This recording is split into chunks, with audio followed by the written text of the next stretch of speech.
I remember it was Ronda Rousey and Selena Gomez. And we were in rehearsal, and Ronda Rousey walks to the stage. She trips and does a backflip and lands on her feet. And we all just was like, is that bitch Spider-Man?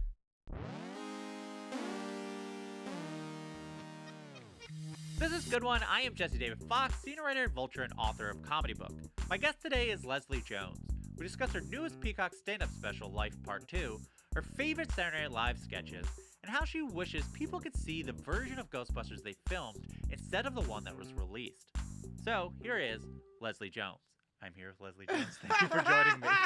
What's the funniest thing that happened to you this week? I don't know if it's the funniest thing, but we went to the Chris Brown concert, which was, by the way, Chris, if you ever, decide to get a cougar, I am your cougar, okay? I will make you the best grilled cheese sandwiches you've ever had. But we were in a suite, and they got into a full brawl in the suite next. The two girls got into a straight, I'm talking about, have you ever seen a Players Club? Mm-hmm. Like that fight scene, it was like that. And then maybe 15 minutes later, they were dancing with each other. So we're like, Kristen took you through several emotions. Damn. Show. Yeah, so yeah, that was crazy. So I think of careers in show business as there's sort of errors people go in, and like, especially even as you lay it out in your book, it's like SNL is sort of this, your career builds to it, and it says different errors that build to it. So I want to start with, you left SNL in 2019. How would you describe the era of these last 5-6 years? Just like doing things that I really want to do, like the touring and doing a couple of movies and, just being free to do my own projects and, write my own comedy, write, who I am, just, let people know who I am as a whole, because when I was at SNL, they make you into a certain character that play that people know you from. Because it's really funny when people come up to me and be like, SNL, I'm such a big fan.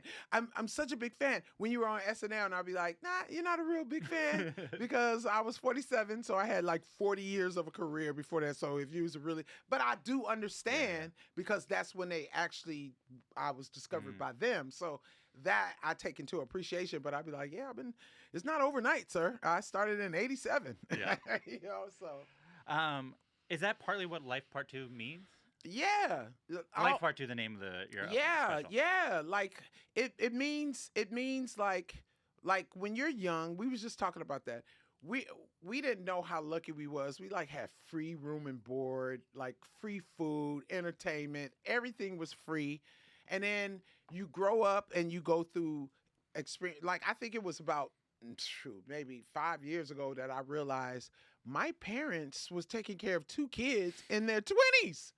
They wasn't as old as we thought they were. So it's like the things that I'm describing in this special is things that I'm experiencing now at this age, and how I look back and go, oh, wow, I was wild. Why are the kids not as wild as I was? Mm-hmm. Or, so like Time Machine was a time in my life.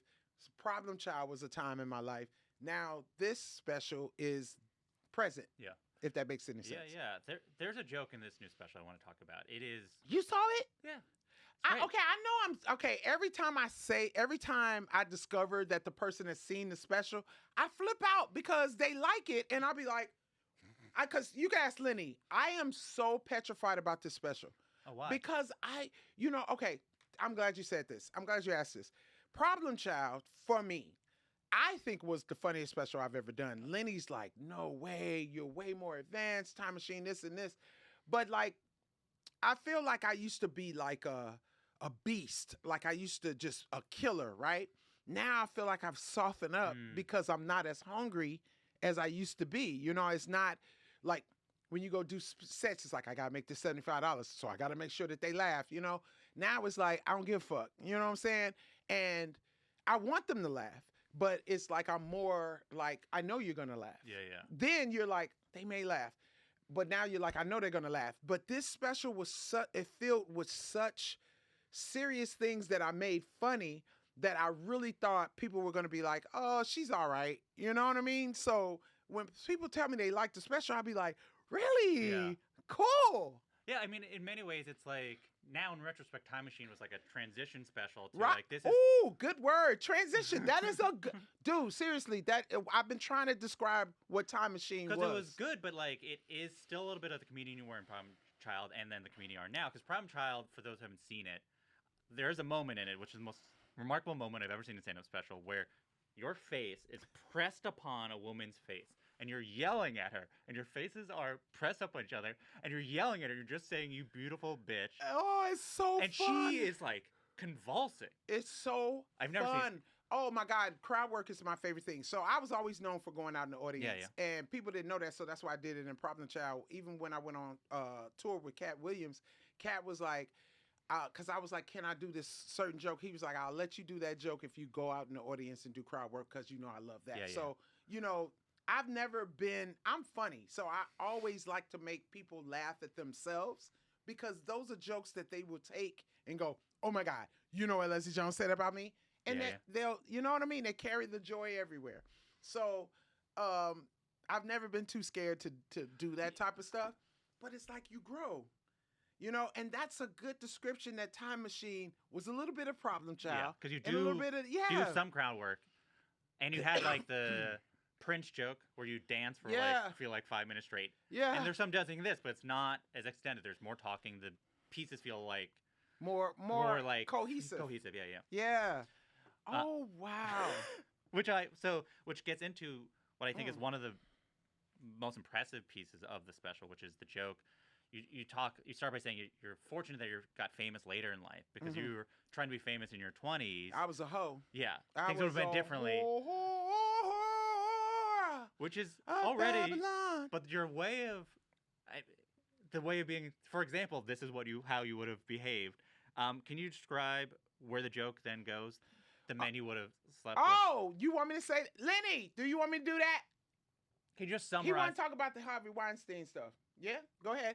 Okay, so Lenny is your the Harvey Weinstein thing is completely awful. We all know that. Because people think that when I'm writing jokes, I don't know.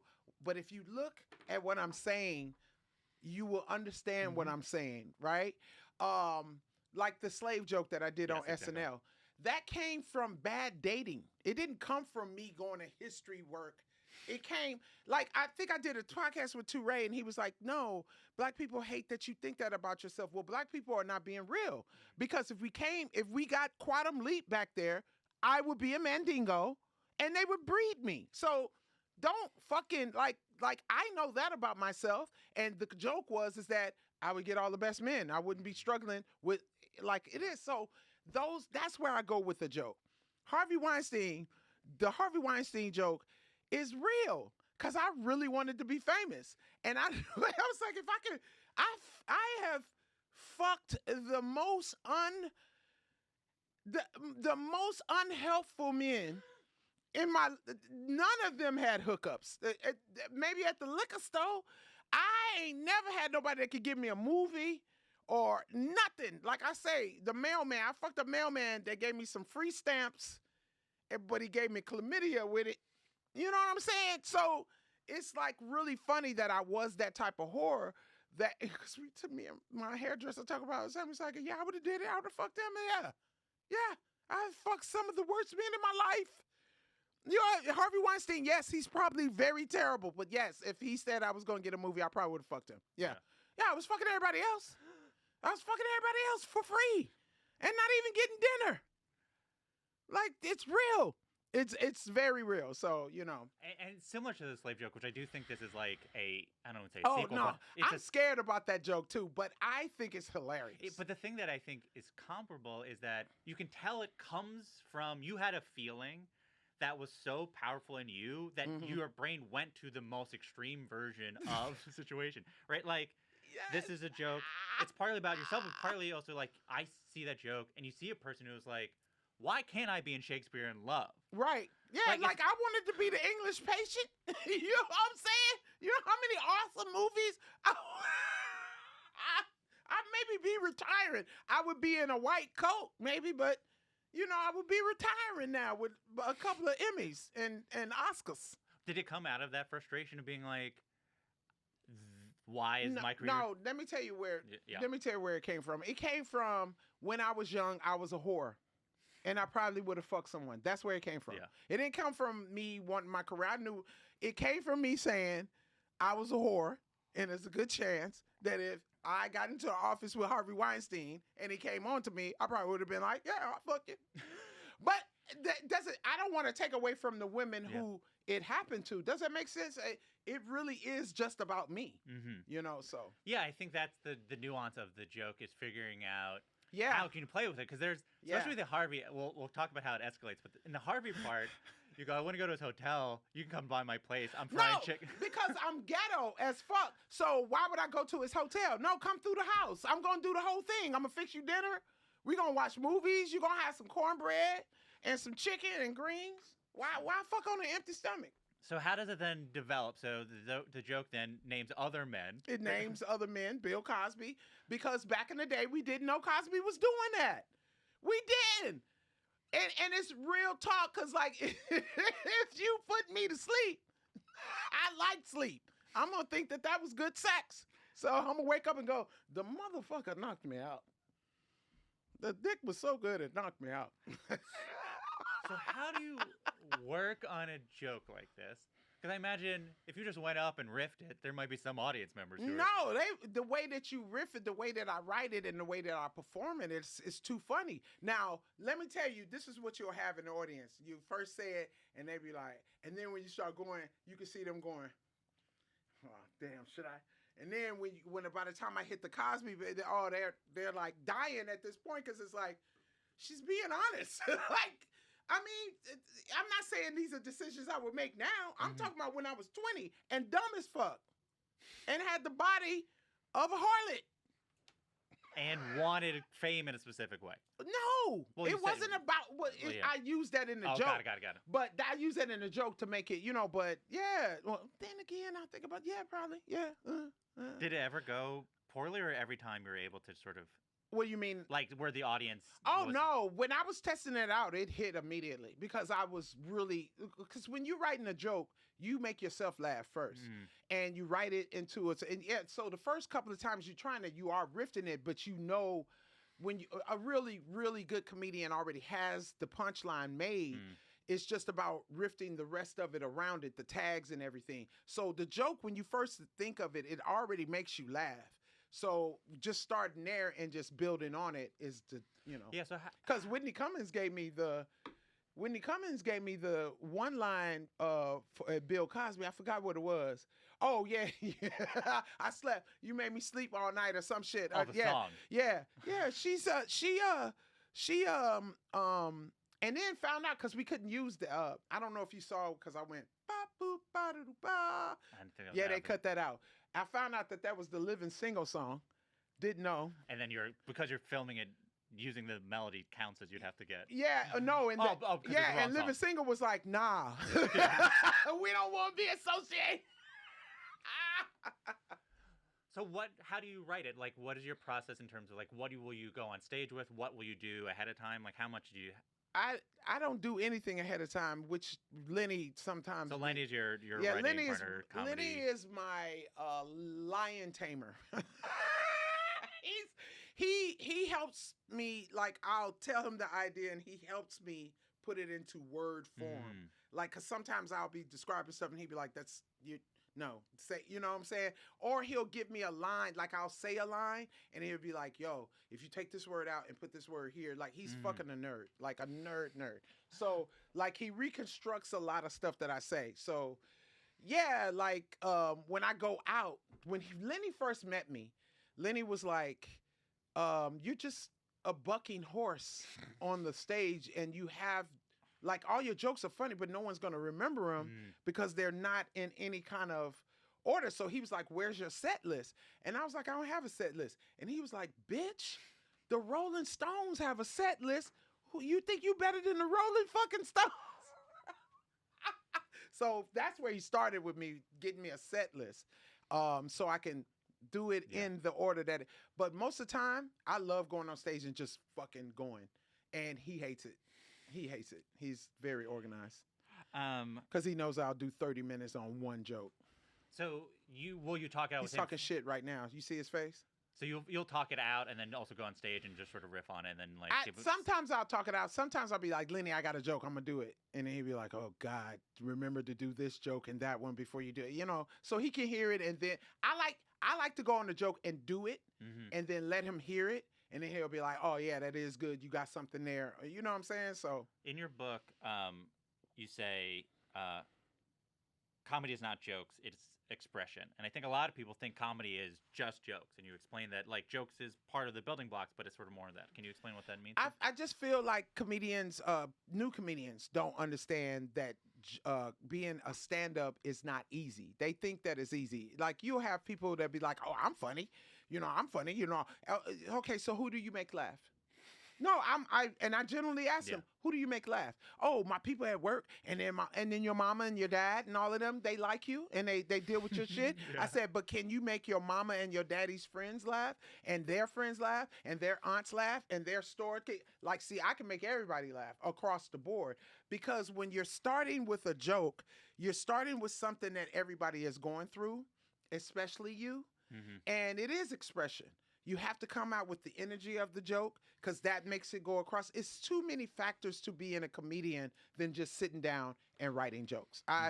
It's stage. It's the way you handle yourself on stage. It's the way you pause, the way you hold the mic, the way you may speak. It's so many other factors to comedy than just writing a joke. So the expression of it, I'll put it like this: that Harvey Weinstein joke that you looked at. You laughed because of the way that I expressed it to you. You know what I'm saying? But if I was just sitting here and we was talking, I would have been like, I fuck Harvey Weinstein. All of y'all would be like, what?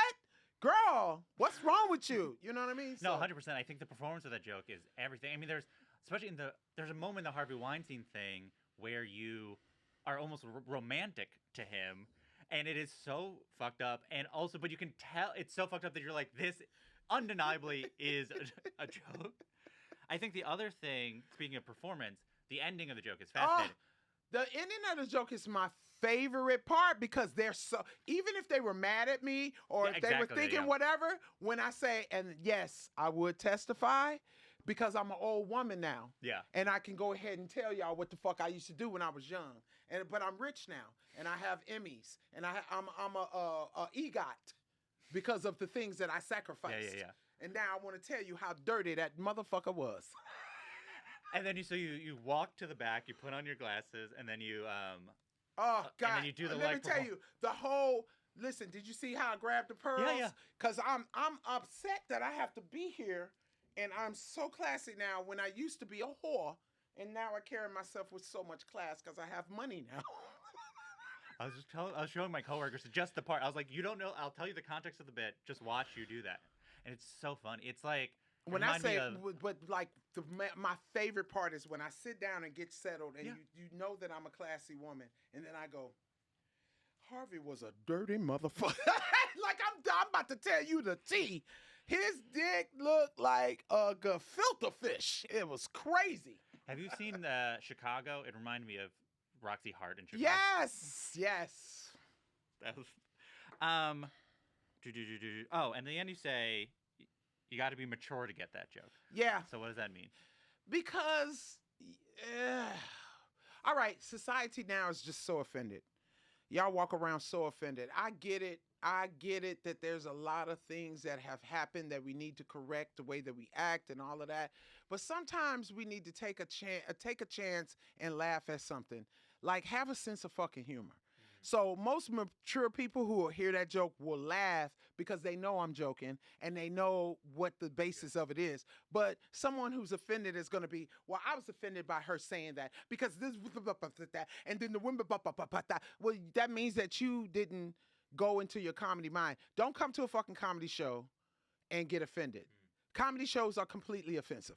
They're supposed to be. They're supposed to make you feel something. They're supposed to make you feel, they're supposed to make you laugh at the pain. Laugh at the pain. Because you cried enough. Laugh. Find that funny shit to make you survive. That's our job as comedians. That's our job. And a lot of comedians are not doing their job. They're politicians now instead of fucking comedians. Because you can talk about strong things and strong subjects and make them funny. That's our job. Our job is not to our job is not to be therapists and none of that. It is therapy. Yeah. It's laugh therapy. Right, right. When you hear a joke, you're supposed to go, oh my God, I thought I was the only one who felt that. Oh my gosh, she's made it funny. Does that make sense? Yeah, I mean, at minimum, it can relieve the pressure of not being able to laugh about a thing. But that's my thing. That's what our job is. Our job is to be levity. Yeah. That's what art is. That's what music is. That's what acting is. That's what comedy is. We have those arts for levity. Yeah. We can't always be serious. You got to take a break. Yeah. You got to and let me tell you something. You walk around your life offended, you will never be happy. You won't ever be happy if you're always offended.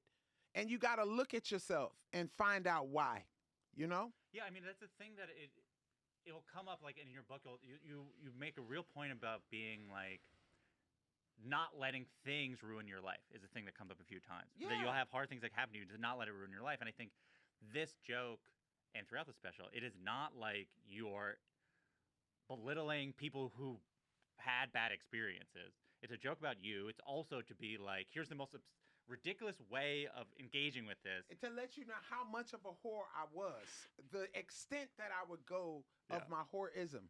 Yeah. You know what I'm saying? And to sort of and as a portrait of you, and just sort of like, it is not unaware that people had bad experiences. Exactly. And that's why I was just like, you just walk around offended. You wouldn't, I don't think none of these young people would have survived Joan Rivers or Don Rickles, or they wouldn't have been able to survive them comics.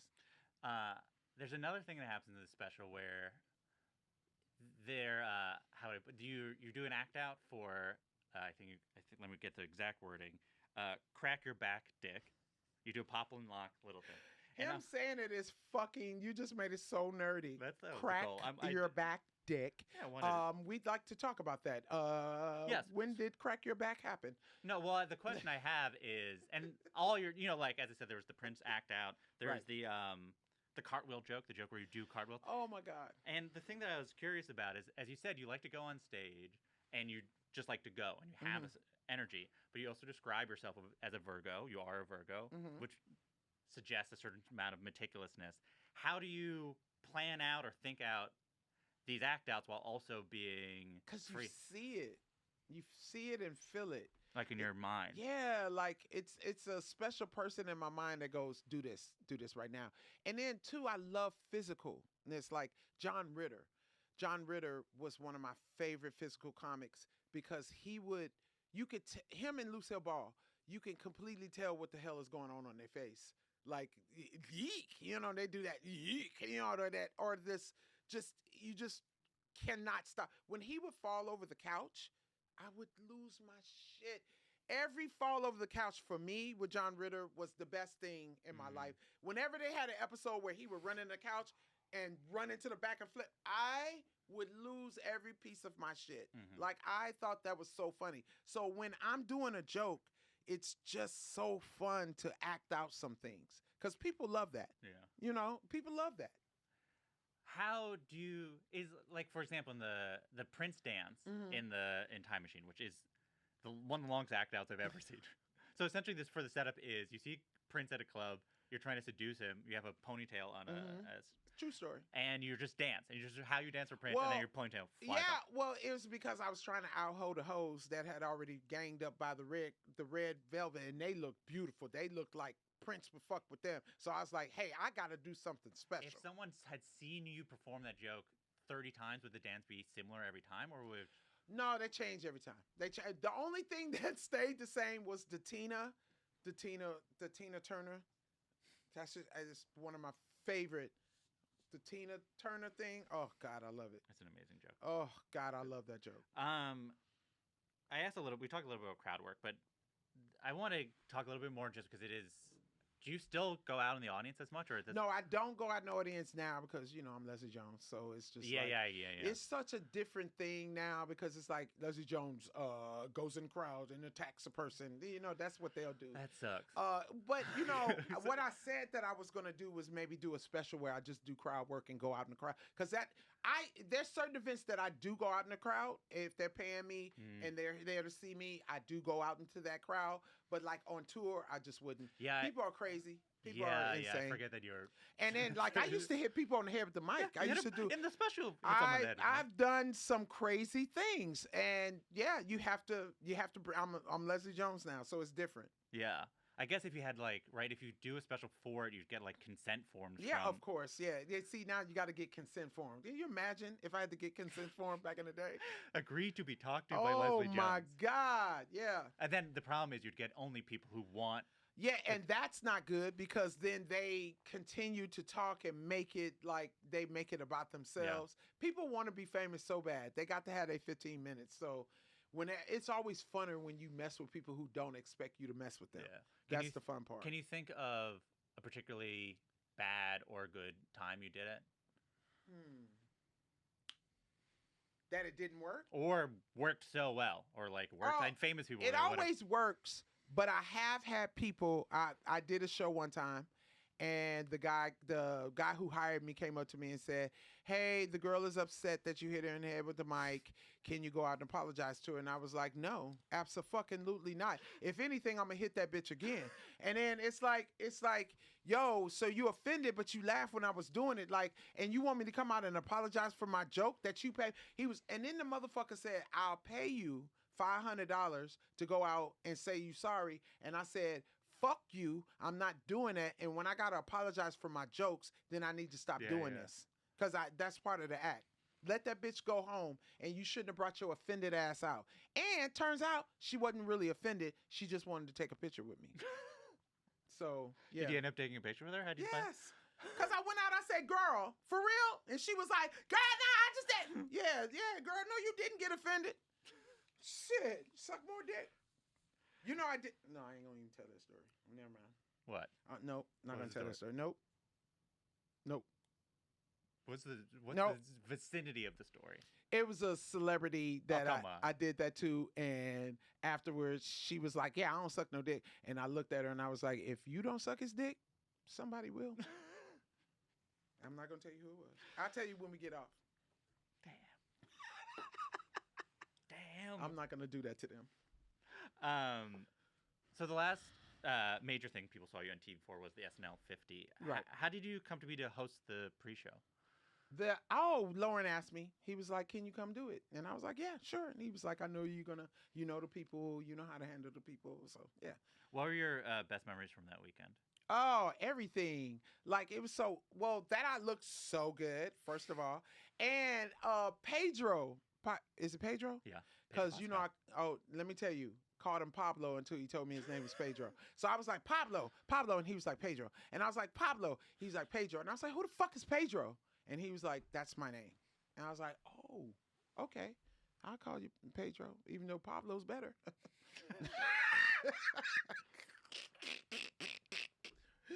He's so cute too. Any other memories? Oh man, the after party, Busta Rhymes. I got to get up there and dance with Busta Rhymes.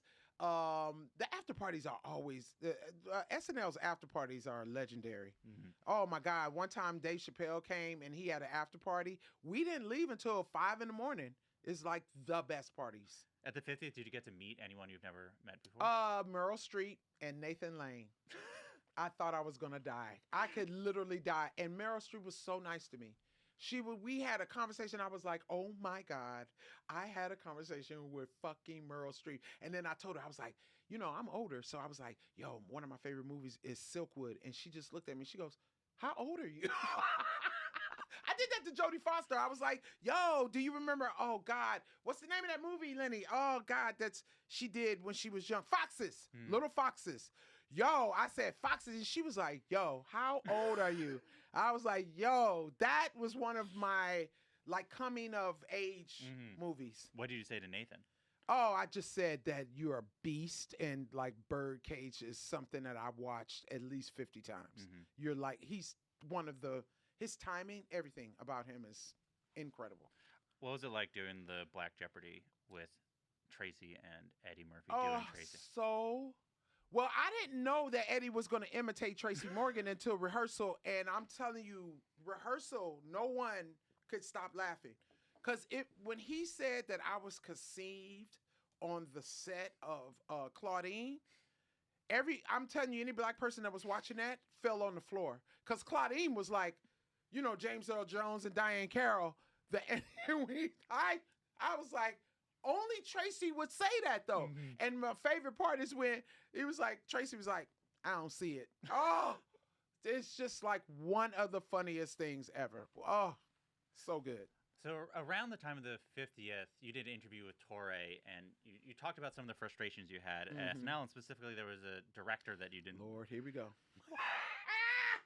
Well, the first question is, Oh Lord. I think what's really interesting about how you talk about SNL Mhm. is you do not erase the frustrations you had while also saying you have a good time. I think for some Yeah. people, when you talk about the frustration, they ignore that you also enjoyed it. Yeah. How do you, when you think about the time, do they live concurrently? Like how do you Well, reconcile? think about this. Think about this. What's the worst job you've ever had? Mm. What's the worst job you ever had? Well, I don't want to say for. I was I worked at a talent agency. For a few Okay, years. okay, that's stressful. But there were fun times there. Yeah, 100%. You had fun times. Just like I worked at Roscoe's. It wasn't always wonderful, but I had fun times. Mhm. It's just like any job. There's gonna be good times, there's gonna be bad times, there's gonna be stressful times. It's any job. Now, is SNL a big stress? Yes. It's mentally and physically hard, but that's why you got to be good that's why you got to be ready when you go in there, because it is a foundation. Mhm. It is a machine. It is a institution. Yeah. If and you be an institution if you don't handle it right, but it is an institution, and it's like the thing I had to realize is like, oh, I'm not gonna be able to change SNL. I'm not, you know what I'm saying? I gotta go, because SNL is what SNL is. It's supposed to be that. Like, this is what I tell people all the time. When I left and got, cured, and you have your mental moments and stuff, I realized that Lauren is like a puppet master. He has to make people in California and Omaha laugh at the same thing. Do you know how hard that is? That's a very hard thing. So, yeah, it was a hard job. Yes, it was mentally hard, because it's not just 100 hours, it's 200 hours. Yeah. So, but God, I mean, every time Showtime came around and Keenan would start singing, you're hyped. Yeah. It's like a drug. Yeah, I mean, I think it's like the show is like a large ship. You Yeah. cannot turn it quickly. You can move it slightly in a Right, direction. exactly. You can move it slightly. That's damn. You had some good shit. Yeah, you can move it slightly. And I into do the think probably direction. Yeah. people on the show after you had a different experience than you did because Because you. of wow.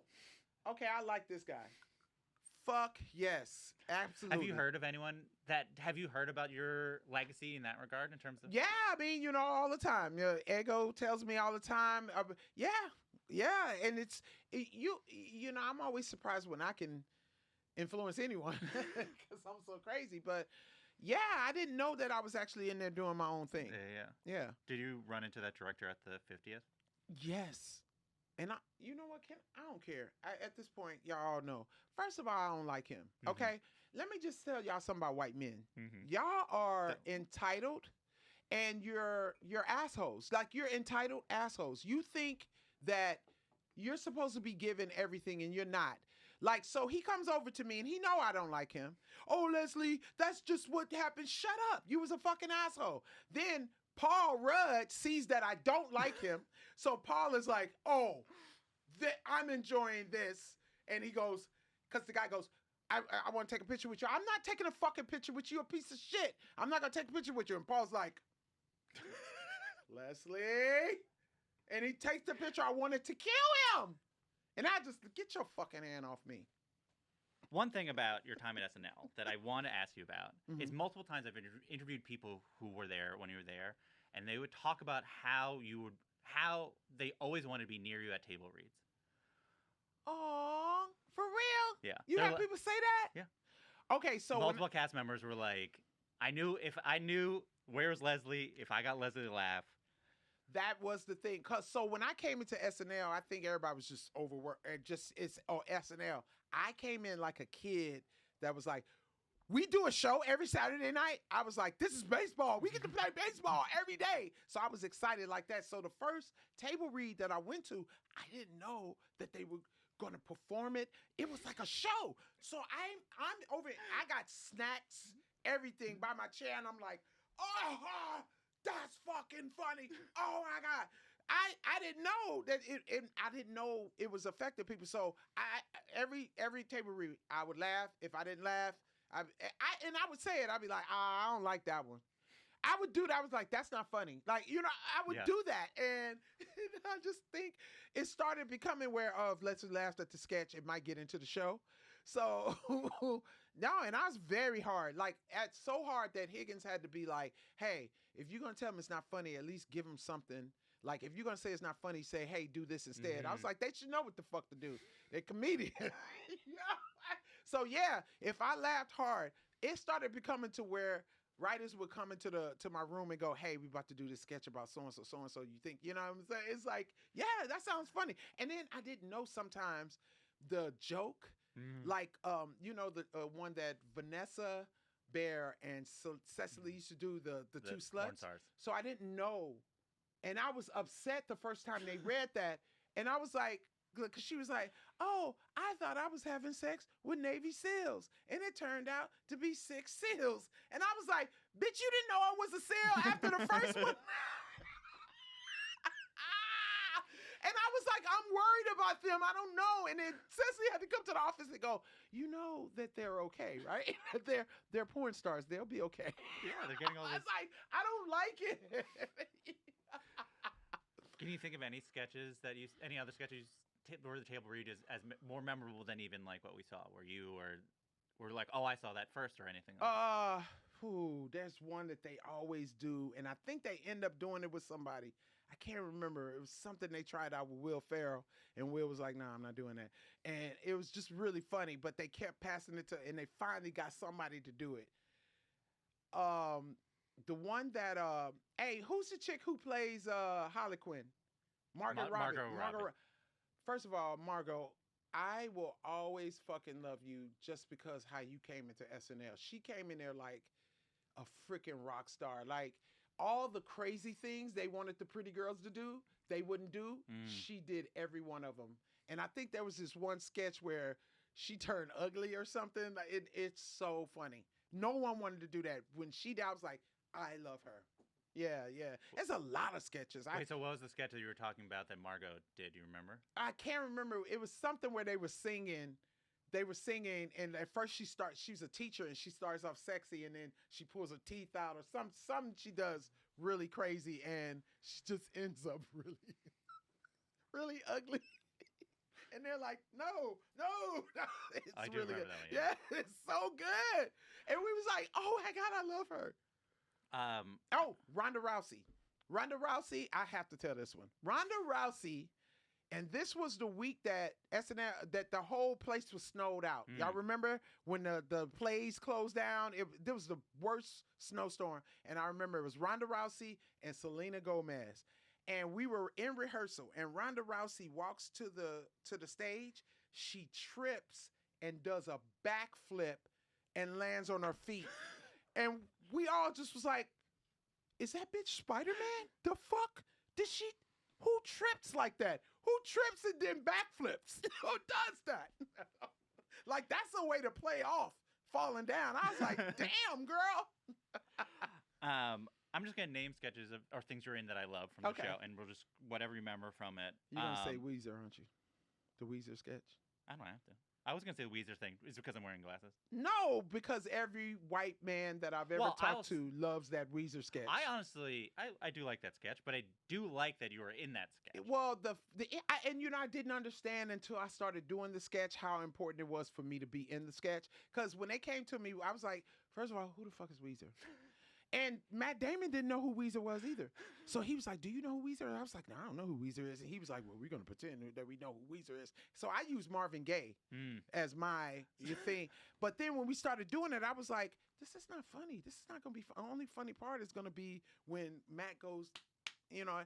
But it turned out so funny. Yeah, yeah. I mean, I remember Fred Armisen calling me going, "Dude, that's one of the funniest things I've ever seen." And I was like, damn, I did not know it was going to affect people the way it did.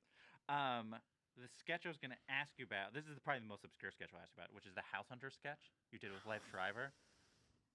Yes. Just what do you remember of that sketch? Oh, I just remember Live not liking the way I talk. I was like, "You don't like the way I talk?" He was like, you got this speech thing that you do." And I go, yeah, I got, yeah. Sometimes I stutter on my words. And he's like, yeah, no. I was like, "Well, thank you, you cute motherfucker. You ain't." But he was psycho enough to really, for us to kill that sketch. I loved that sketch. It was so dumb. But is it not House Hunters or not? It was so perfect. You guys were just really grounded. I think Kent and James wrote that, I think. Yeah. James Anderson and Kent. So good. Naked and Afraid.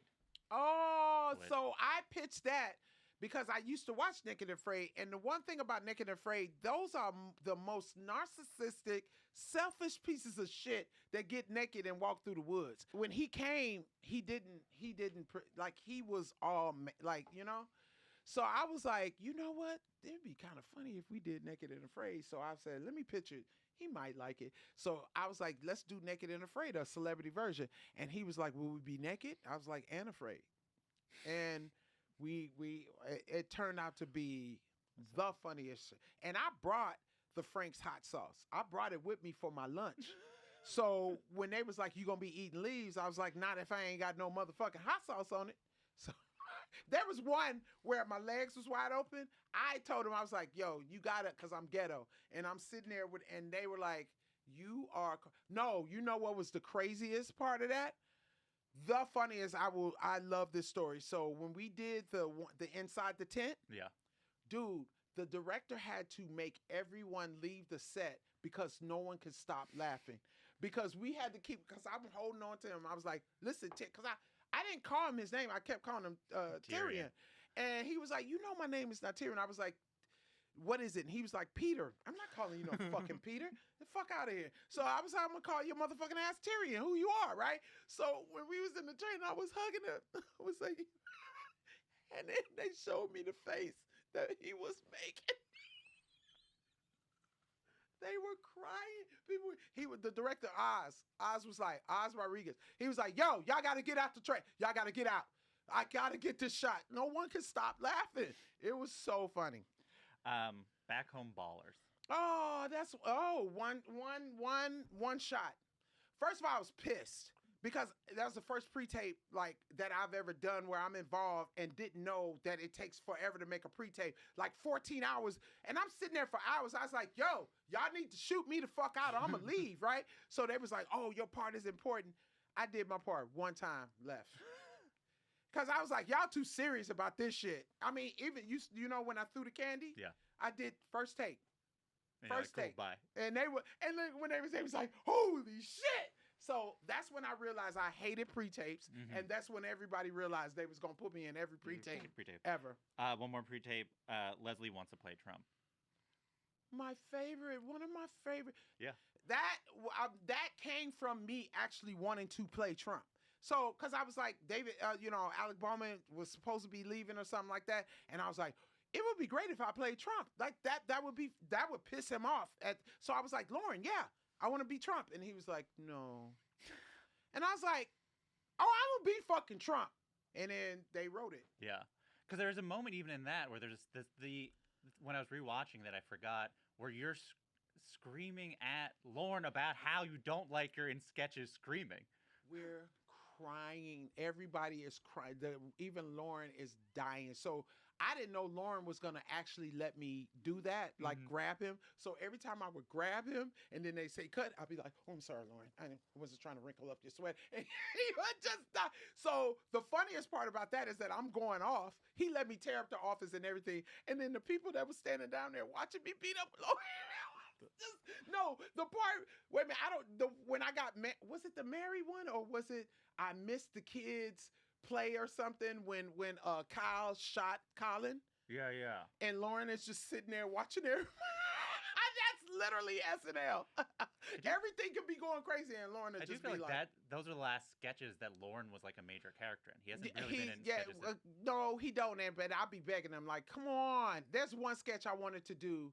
And he was like, no. He loved reading it though, but he was like, no. It was the sketch where, okay, so Bill Hader is, for me, I know that everybody imitates Lauren, but for me, Bill Hader is the best impressionist of Lauren because he does Lauren in different situations.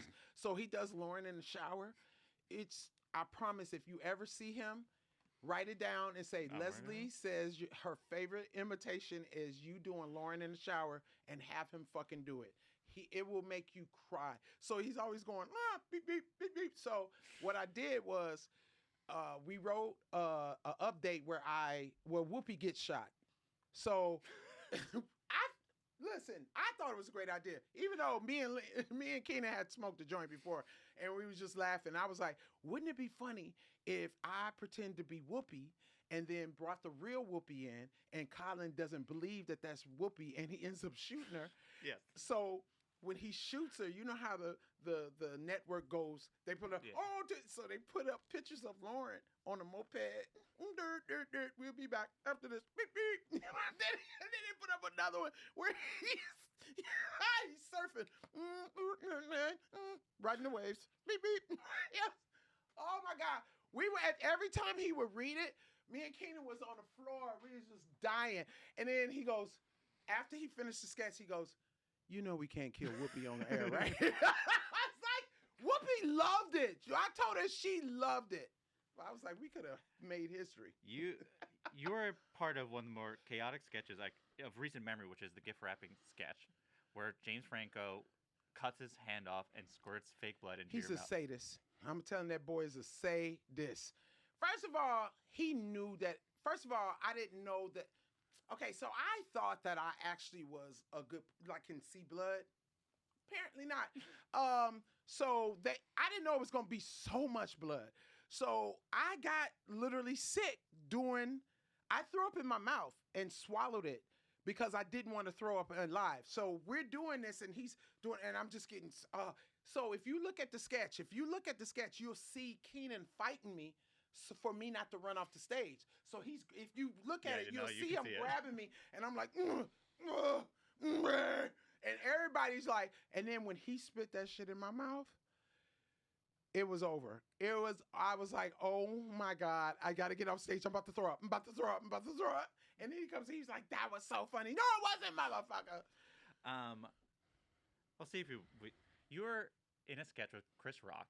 Mm-hmm. That was when I was his wife. That was one of the that's the one where I lost bombs in modern SNL history. And I say this with love. Wow. But it truly was like, this was on television and no one laughed. Now, did they not laugh because I froze? You don't even. I watched it. You don't remember me freezing? It just honestly, that is not. They just seem to not know what the joke was. So the joke was that we've been with each other so long that we just been arguing, but we love each other. But we're driving our kid crazy with how we argue, and then we like, nah, I love your mama. You know what I'm saying? So that was a sketch. That was my first sketch, major sketch. And I didn't understand the color of the pins. So I didn't know that the host is always, I think the host is always black or blue. Yeah, I think they're always black. It's black, yeah. And then I had blue. They didn't tell me what my color was, so I didn't know what my lines was. So I'm sitting there trying to put the earring on, and Chris, the stage manager's like, last night.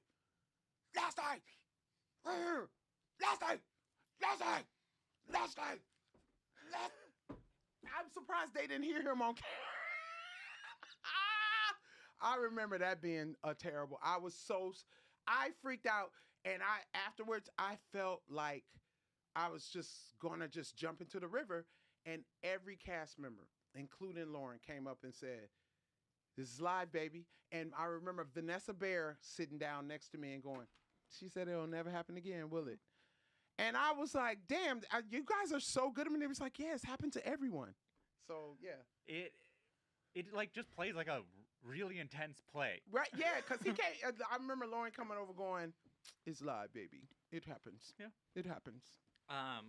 So obviously you're probably best known for the Weekend Updates one, and I was watching them, and I think the one that is most impressive is the one you did after the leak, the Ghostbusters related naked pictures leak, because I think a lot of people Want would you not to be ashamed of it. Yeah, or it's also that thing that SNL has where something happens with a cast member, some celebrity, and you're like, "Will SNL talk about how they dress it or something?" Sometimes, and then what you Straight did is direct.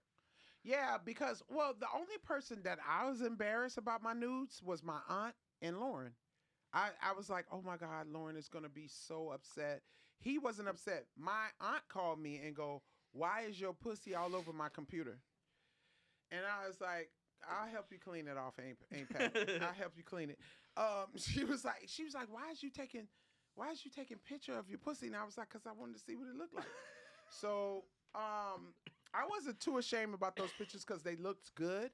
But what I was ashamed about is how everybody wanted to handle it, which pissed me the fuck off. You're making me the total victim I'm not a fucking victim. I took those pictures. Somebody came into my personal shit and so I took Jennifer Lawrence step. It's like, "No, motherfucker, you came into my private shit and you took my shit." And the whole thing about it was, I want everybody to know that was in a point of my life where I was like about just letting it go, not staying with me. I'm not going to ever have to go to therapy because I held some shit in. No, fuck that. Like, that's why I did the Emmys. Yeah. You remember I did the Emmys and I had the people that guard the answers come guard my that was the first of it. And I'm going to tell you, the line that they didn't want me to do was, I just wanted to feel beautiful, y'all. And which was a very important thing for people to understand. And then when I got there, I was like, I'm going to do an update. If y'all want to see me naked, just ask me.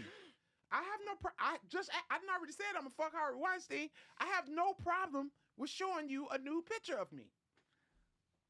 Yeah, So, it's about owning it. Yeah. It's about owning it and controlling how it gets out. Yeah. Does that make sense? And it's like, if you go into the shameful thing, then it's going to be shameful. But if you go in it with like, "Yeah, fuck that. Yeah, I would no." Yeah. Then people are going to be like, well, damn. Yeah, I imagine how brave. Like publicists have an idea of how to control a situation. You're like, I'm no. a grown up. I can control Lauren it. Roseman is one of the best publicists ever. Lauren Roseman knew exactly how to handle it. It was the lawyer that I had at the time that didn't. He was like, "We're going to make this a whole victim thing."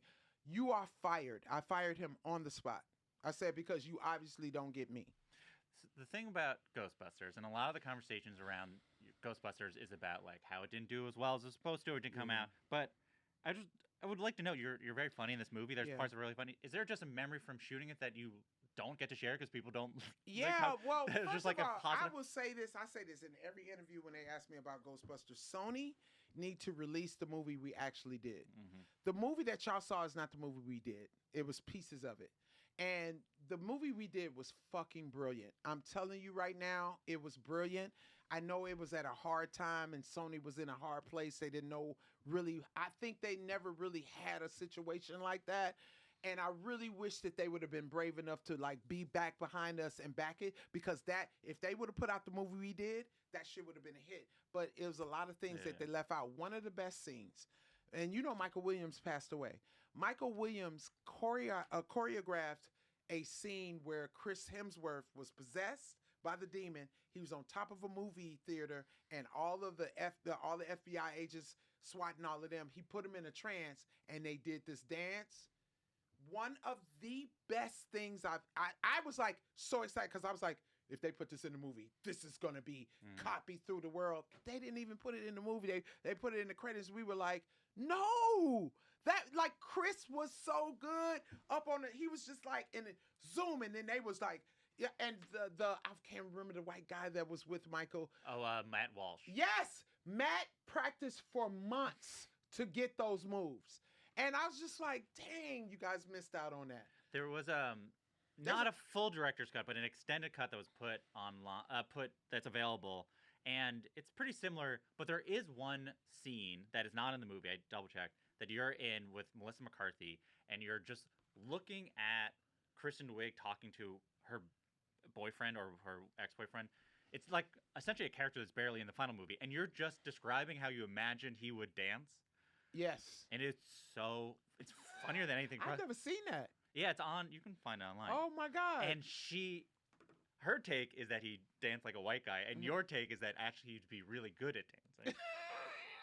And my favorite, so he's dressed very nerdy, and you go like once he takes off his V-neck, all hell breaks loose, and then Melissa McCarthy goes under his V-neck. He has another V-neck, and you just break in a movie. Yeah, Melissa loved to break me. So that was her goal in life, is to break me. Do you remember any other scenes that you feel like are not in the movie that you? Oh my God, the scenes with Melissa and Kristen, so you can see how close their relationship was. They did a whole routine where they did in high school. It was just so many things they could have added. I hate that you guys couldn't see how wonderful it actually was. What was it like promoting the movie? Where you're with everybody. Ghostbusters? Yeah. Oh, yo, it was hard. Yeah. Yo, like for real, I remember seeing Will Smith in Miami when we was on tour, and Will was like, I was like, this is so hard. He was like, yeah. He was like, when you get paid for a movie, you get paid for press, not for the movie. And I was like, damn. I mean, it was really hard because, interview after interview after interview, after a while, you just run out of shit to say, and you do run into a roadblock. We did an interview at I want to say the Empire State Building. Yes, the Empire State Building. We did the interview, and then we were supposed to go to the top. And Lauren Roseman, I love her. I looked like a zombie. If you look at those pictures, I'm not smiling in none of those pictures. And she was like, yeah, you need to go home. You don't have to go. We getting you a car. We sending you home. Go home and go to sleep. Because I was just like, you're melting inside. They're asking you these questions, and it's like, so many. And then you had a lot of rude people, like that would come into the room and test you. I'm gonna write a bad review, and you need to tell me why I shouldn't write this review. And I wanted to get up and lock the door and go, now you can't leave. Like, fuck him up. But I didn't. What's a memory from a day shooting Coming to America too? Do you have a favorite day on set? No. That was a hard movie too. And it was in Atlanta. It was so hot. What was your least favorite day on set? Oh God, having that outfit on, and it was so hot, and having this big wig on. But no, that was fun. It was always something for us laughing. Like when I was at the table and we were doing the scene, and I didn't know it was caviar. I thought it was black mashed potatoes. And I was like, why we got black mashed potatoes? And he was like, oh no, you're gonna say that. Why these mashed potatoes black? You as you tell the story, you told Lauren when you first met him that you already knew Eddie Murphy. How did you meet Eddie Murphy? Oh my God. Do you know how embarrassing, like now when I think about that, you fucking idiot. So I'm sitting in the office with Lauren talking, and I was, this is when I was interviewing, and I was like, well, I met Eddie Murphy. I just want you to know that Eddie Murphy knows me. And he was like, I'm pretty sure Eddie's very nice. I was like, oh shit, you stupid. Oh, he has met Robert De Niro. He does not give a fuck. But I met Eddie at the Laugh Factory. He came and saw Chocolate Sundays, and I performed there, and he thought I was so funny. And I just remember talking to him about BET, doing BET. I was like, how many times would you have done Comic View? He said, I probably would have only done it once because I would have did so good. He was like, but if you're in this, you can continue to do it. And I was like, yeah, we just had that conversation. And then I used to host this after hours place where after Chocolate Sundays, you would go and dance, smoke weed, have your strippers, more comedy. Mm-hmm. And he came in with Dara Heath one night real late. And I feel like I bombed. But every time I talked to him, he was like, you were so funny. I was like, no, I was bombing. Like, because I remember that's the one thing that this dude that had the club would remember. He don't remember me going to SNL and all that. He goes, remember when you bombed in front of Eddie Murphy? No, I didn't. I don't want to remember. You've said that you've always wanted to play a villain in a movie or a TV show. Yes. Can you describe your ideal villainous? Okay, I want to part? be a serial killer. I want to be a serial killer, and I want to torture them until they beg me to kill them. So then it wouldn't be really me killing them. It's like a mercy killing. So yeah, but I want to be a vigilante. Like get all the men that treat women bad and just torture them until they be like, just kill me. And Kind of like a Dexter thing. yeah. Well, they begged Dexter to kill him. I feel like, well, not the begging part, but the basic premise of he's a serial killer who only kills. Vigilante. Yeah. No, they have to beg me. They have to say it. Please kill me. And then I'd be like, okay, I'm gonna go ahead and put you out your misery. But yeah, I want to be like a witch, maybe. I want to be like a Marvel villain. I want to be a Marvel villain so bad. But I want to be the Marvel villain that they be like, we got to kill this motherfucker. You remember Thanos? Thanos was a brother. Thanos was a brother. He was from the Bronx because they could not get rid of that motherfucker. At one point, Captain America was like, this motherfucker here.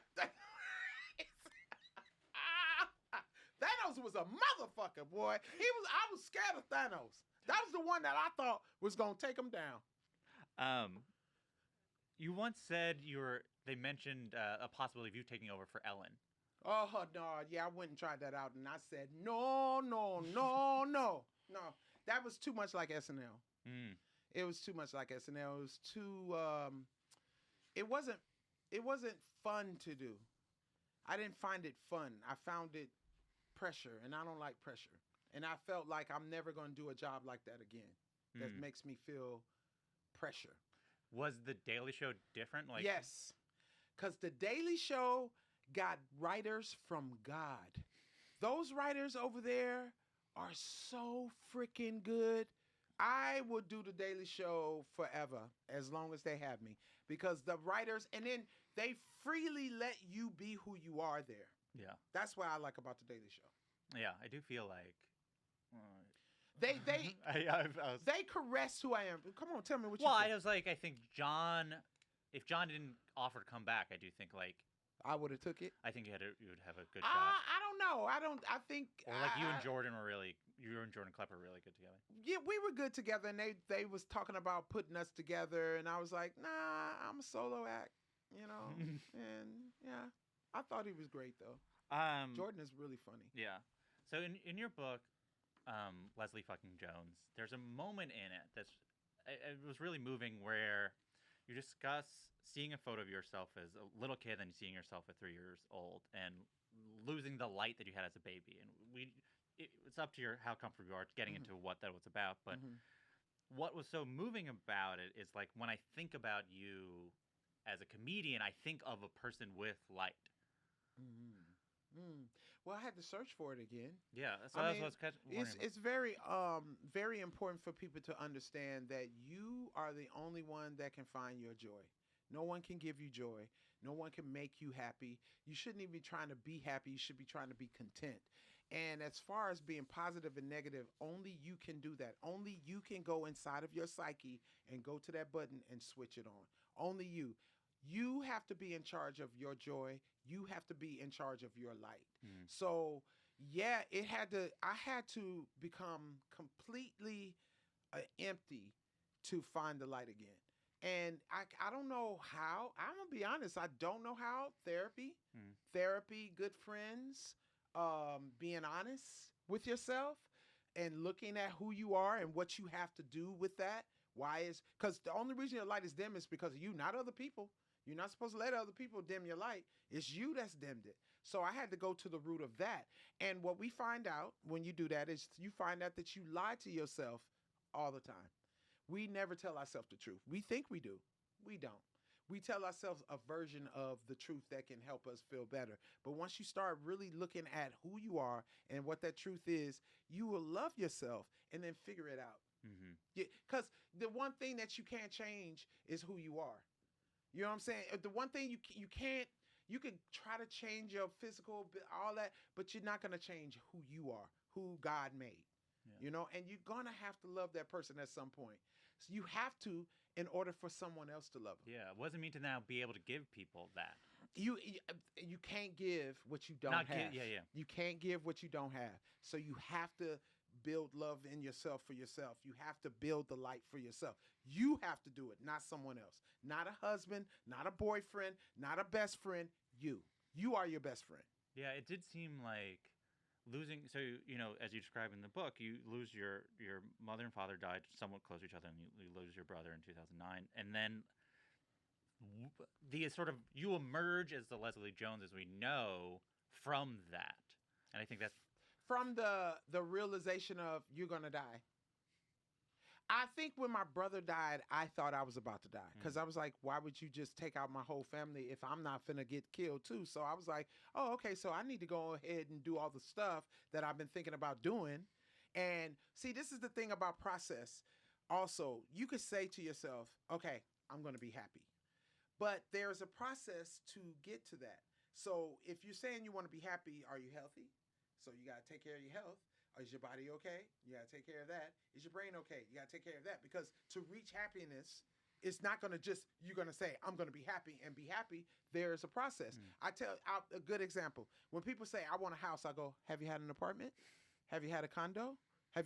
You have to build up to that. And that's what I always tell people, go out and read The Alchemist. The Alchemist explains it so much. If you have a dream and stuff, you have to prepare yourself for the dream. There's no such thing as being a big star without going through the things that makes a big star. Does that make sense? Yeah. You can say I'll be a great doctor, but you got to take all the classes. You got to you got to do you get what I'm saying? You got to do things to make yourself what it is that you wish for. So it's the same thing with happiness. It's the same thing with all of that, Is that part of so this special ends with imagine your ideal funeral? Is that part of the taking control, again, the idea we talked about, taking control over these things? I mean, after doing it for a while and realizing that's what I was doing, but when I first wrote the joke, I wrote it because Whitney Houston's funeral, it was like Jesus was like, yo, why they ain't let her go yet? And her and Aretha Franklin had the longest motherfucking funerals. I said, if I'm going to have a long funeral, it's going to be the funeral that I want. And then I started thinking about, oh my God, it would be great if Jason Mimosas was on top of the thing. And then he shot, I want to go out like a warrior. I want my body burnt in a stick. I want people you remember Game of Thrones when she burnt all the motherfuckers and walked? That's how I want to go, just like that. I want a wailing witch at the bottom of my grave going, ah, ah. That bitch said she wasn't going to yell. She yelled. She screamed. I loved it. Now it's time for the final segment of the show. It's called the Laughning Round. It's like a lightning round, but it's a comedy podcast called Laughing. Do you have a favorite joke, like a street joke? Like a joke, like a knocked out joke or what? But it's so inappropriate. Well, half of them tend to be. Okay, so a midget gets on an elevator. So starting it like that. A midget gets on an elevator and there's already a man on the elevator. He goes, hey, I'm 6 feet tall. I weigh 250. I bench 350. And my name is Turner Brown. Midget faints. So he goes over to the midget and he passes him. He goes, hey, man, you all right? You all right? He's like, man, can you tell me what you said? Again, he was like, I'm 6 feet tall, I weigh 250, I bench 350, and my name is Turner Brown. He was like, whoo, I thought you said turn around. I tell that to cops. I never get a ticket. It's the most inappropriate joke told on the radio. Mm-hmm. And it wasn't mine. It was, I can't remember the dude's name, but he used to say it, and every time he would do it, I was like, dude, I tell it to cops. They love it. Is there a joke from another comedian that you wish you could steal or wish you could have told? Which I probably have. I stole a joke from J-Dub once, and it was about putting $10 into my... I can't even remember what the joke was. But and that was the last time I ever stole a joke because I had the audacity to film it.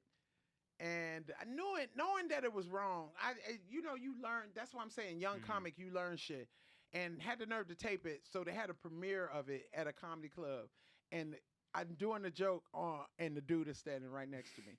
And then I looked at him, and he was like, and I was like, can I give you some money or something because it's already on the tape now, so can I pay you? But that was a valuable lesson. I was like, do your own shit. Do your own material. Do you have a short story of an interaction with a legendary comedian, living or dead, you're willing to share? Richard Pryor. Richard Pryor came to Fat Tuesdays, and he was sitting there with, he was sick. Yeah. He was starting to get sick, And no one, all the comedians that were coming up, was not acknowledging that this man was in the audience. And I was like, as soon as I got out, I was like, hey, I don't know if you guys know, but the fucking author of comedy for me is in the house, Richard Pryor. And everybody goes crazy. And I do one of my favorite jokes by him. And it was a switch joke. He was like how he see a switch tree and he'll jump out the car and be like, you ain't finna beat nobody else's ass. So it was one of my favorite jokes by him. And he asked me, the guy came to the back and said, Richard wants to talk to you. I thought I was going to faint. So I went over to the table and I'm just like, oh my God. And he's like, you're so funny. And I was like, he was like, you are so funny. And then I shook his hand and I felt like an electric shock. I felt like, oh my God, I feel an electric shot. I feel like you've passed it on to me. He was like, no, bitch, you squeezing my hand. I was like, oh, okay.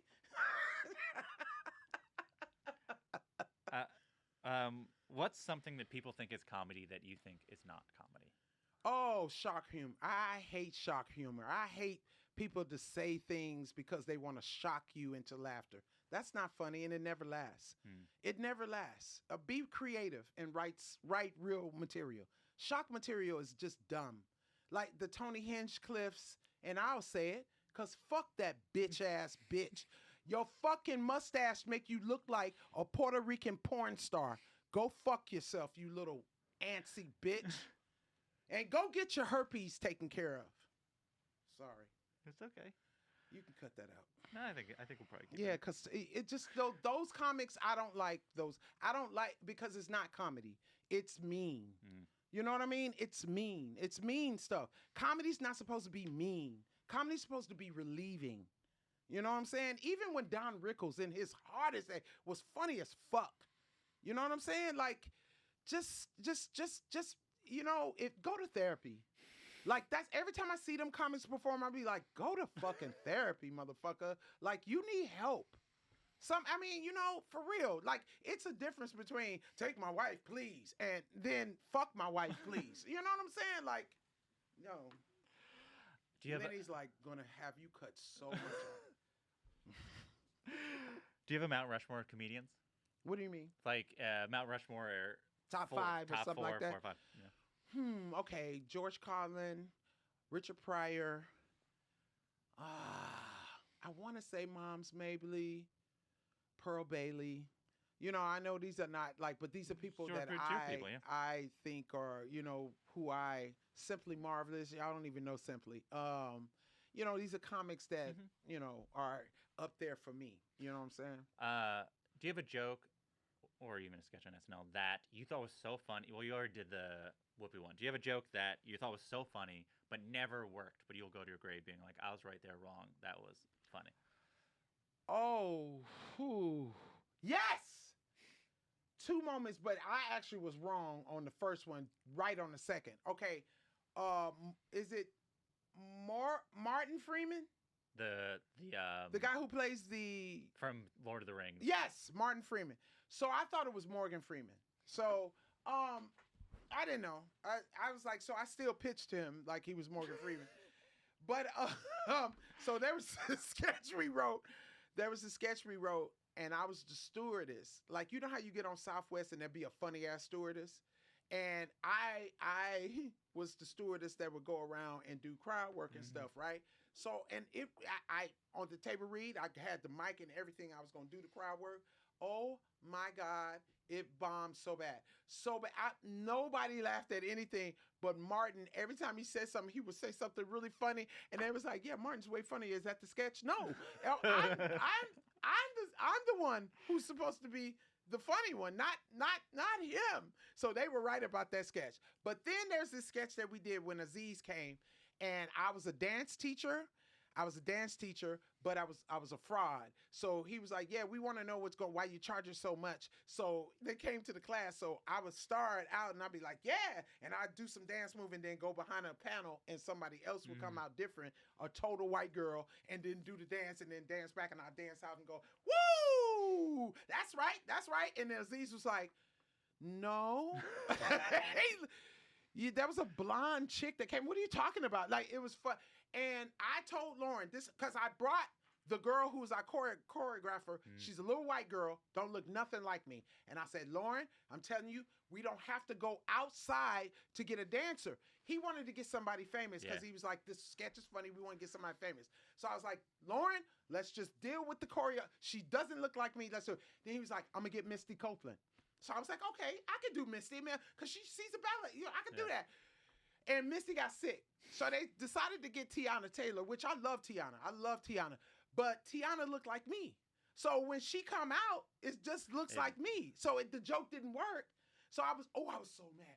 I was so mad. And then Lauren comes over and goes, yeah, we should have used the choreo. Yeah, no! We built a whole fucking set, Lauren. The last one, what's the best time you ever bombed? The best time? Where it bombed in a way that is glorious, opposed to, in many ways, the most worst, but the time it's most memorable, but it is. Ooh. You'll never forget it. Wait a minute. When I bombed, but they laughed? No, they could. It's still a bomb, but there's something about it that you laugh when you think about the experience. I don't remember exactly because I forget shit like that. We went to the Sailor on New Year's Eve, which is the worst thing to ever do because it's like every crazy person that's out is out celebrating and they're not good. They're not good audience members. Some people need to understand what a real audience is. People who are coming out like tourists, they're not good audiences. Mm-hmm. They half don't understand what you're saying. Half of them are drunk. I think I wanted to kill someone, didn't I? Yeah, I did. I wanted to kill someone. Oh, I know what you said that turned out for the good. Every bomb, I almost attacked the dude once. Okay, so let me tell you what happened. It was at the Comedy Store, and this little ugly motherfucker, he was there with his friends and shit. And you know how cool guys try to act cool. So I'm over there, and he was like, yeah. You know, so I was like, fuck you. And he was like, fuck you. And I was like, fuck you. And let's meet outside, motherfucker. I was on the stage. Fuck you. No, I'm finna end my set. Meet me outside, motherfucker. No, outside, motherfucker. Yeah, he left before I can get it. Yeah. Thank you so much. Thank you, Jesse David Fox.